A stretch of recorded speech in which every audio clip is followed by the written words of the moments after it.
வணக்கம். இந்த நாளில் சின்ன சின்ன வெளிச்சங்களில் இன்னொரு புதிய சிந்தனையை தெரிந்து கொள்வோம். நாம் எல்லோரும் அறிந்திருக்கிற வகையில் ஜூன் மாதம் என்பது கல்வி ஆண்டின் தொடக்கம். பள்ளிக்கூடங்கள் தொடங்கும். புதிய வகுப்பு, தேர்ச்சி, மதிப்பெண் அது சார்ந்த சிக்கல்களை நாம் பேசிக்கொண்டிருப்போம். எல்லோரும் கல்வித்துறை சார்ந்த விஷயங்களை இந்த ஜூன் மாதத்தில் பேசுகிற இந்த நேரத்தில் சின்ன சின்ன வெளிச்சமும் தன்னுடைய ஸ்டைலிலே கல்வித்துறைக்கு அல்லது ஆசிரியர்களுக்கு வாழ்த்து சொல்வது எங்களுடைய கடமை. இதை வழங்குகிற நானும் ஒரு ஆசிரியராக இருக்கிற காரணத்தினாலும், பல ஆசிரியர்கள் தொடர்ந்து சின்ன சின்ன வெளிச்சம் பார்க்கிற காரணத்தினாலும், சின்ன சின்ன வெளிச்சம் சார்பாக இந்த கல்வியாண்டிற்கு ஏதேனும் ஒரு சிந்தனை கொடுக்க வேண்டும் என்பது நிலையத்தின் இந்த நிகழ்வின் கடமையாக இருக்கிறது. இன்றைக்கு கல்வி ஒரு அனுபவமாக இல்லாமல், கற்றல் கற்பித்தல் இரண்டும் ஒரு அனுபவமாக இல்லாமல் ஒரு போட்டி பந்தயம் ஆயிடுச்சு. கற்றல் அனுபவம் இல்லை, போட்டி பந்தயம். நான் ஜெயிக்கணும், ஃபர்ஸ்ட் ரேங்க் ஓடு, எல்லாரும் என்ட்ரன்ஸ் அட்டன் பண்ணுன்னு ஒரு பந்தய களமாக கல்வித்துறை மாறிவிட்டது.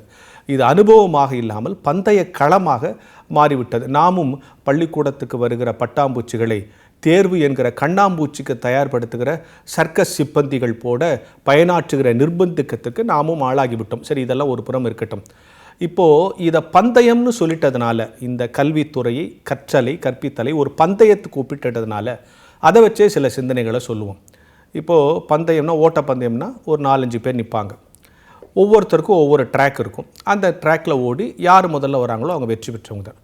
பந்தயம் என்று சொல்லிவிட்டதால் சொல்கிறேன், ஆசிரிய பெருமக்களாகிய நாமும் பந்தயத்திற்கு தயாராக இருக்கிறோம். ஒவ்வொருத்தரும் ஒவ்வொரு ட்ராக்கில் இருக்கும். எனக்கு தமிழ்னு ஒரு ட்ராக்கு, பக்கத்தில் இங்கிலீஷ் ட்ராக்கு, மேக்ஸு, சயின்ஸுன்னு எல்லோரும் ஒரு ட்ராக்கில் இருக்கும். ஆனால் பந்தயத்தில் ஓடி முதல்ல வர்றவங்களுக்கு தான் பரிசு. ஆனால் இந்த பந்தயத்தில் நம்ம எல்லோரும் சேர்ந்து ஜெயிக்கணும். அதுதான் மாணவனுக்கும் கல்வித்துறைக்கும் பள்ளிக்கூடத்துக்கும் சிறப்பு. நம்ம தனித்தனி ட்ராக்கில் ஓடுறோம், ஆனால் நம்ம எல்லோரும் சேர்ந்து ஜெயிச்சா தான் அது மாணவனுக்கும் பயன்படும். எனவே நம் ட்ராக்கில் ஓடுவோம், சேர்ந்து ஜெயிப்போம். ரெண்டாவது, இந்த ஓட்டப்பந்தயத்திலலாம் சொல்லுவாங்க, கேள்விப்பட்டிருக்கீங்களா?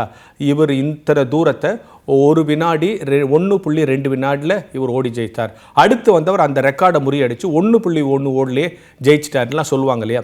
அது மாதிரி நாமும் நம்முடைய ஓட்டத்தில் கடந்த ஆண்டு நம்முடைய தூரத்தை எவ்வளவு நேரத்தில் கடந்தோமோ அதை விட வேகமாக கடந்து இந்த ஆண்டு நம்முடைய சாதனையை நாமே முறியடிப்போம். முதலில் நாம் எல்லாரும் ட்ராக்கில் ஓடுறோம், ஆனால் சேர்ந்து ஜெயிக்கணும்.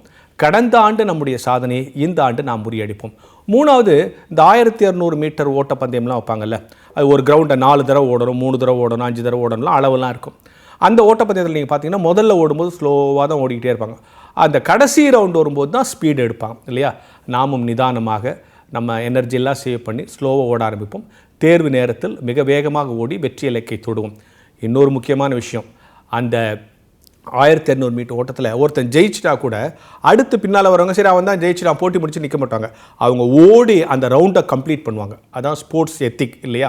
எனவே எது நடந்தாலும் நம்முடைய ஓட்டத்தை நாம் முழுமைப்படுத்துவோம்.